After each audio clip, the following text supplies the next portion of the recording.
Hello and welcome! Ever wondered how we create metals that can withstand the extreme environments inside a jet engine or a nuclear reactor? Today, we're diving into the fascinating manufacturing process of a superalloy called Inconel. It's a high-performance, nickel-based material, and making it is a precise and complex science. First, it all begins with the raw materials. The primary ingredient is high-purity nickel, which makes up the bulk of the alloy.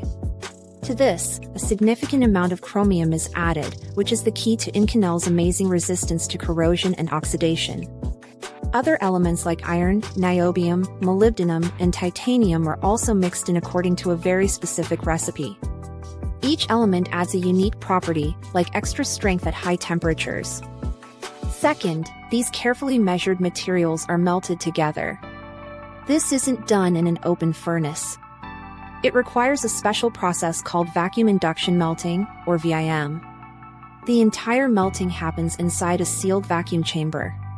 This is crucial because it prevents impurities like oxygen and nitrogen from the air from getting into the molten metal and weakening the final product. Third, for the most demanding applications, the metal undergoes a second refining stage.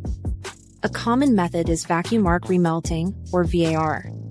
In this process, the ingot from the first melt is remelted, drop by drop, inside another vacuum chamber.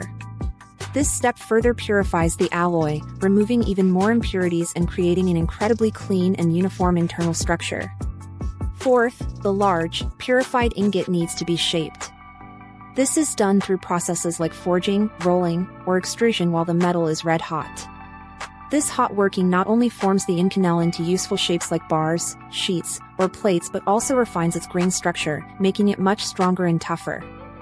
Fifth, we have a critical step known as heat treatment. The formed Inconel part is heated to a very precise temperature for a specific amount of time and then cooled in a controlled manner. This process, often called precipitation hardening or hardening, locks the alloy's atomic structure into place, giving Inconel its legendary strength and heat resistance. Finally, the product goes through finishing and rigorous testing.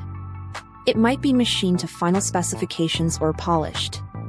Most importantly, it undergoes extensive quality control. Samples are tested for their chemical composition, mechanical strength, and structural integrity to ensure they meet the strict standards required for aerospace, chemical processing, and other high-stakes industries. Thanks so much for watching.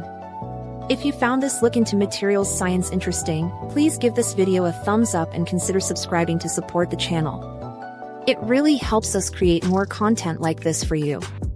We'll see you in the next video.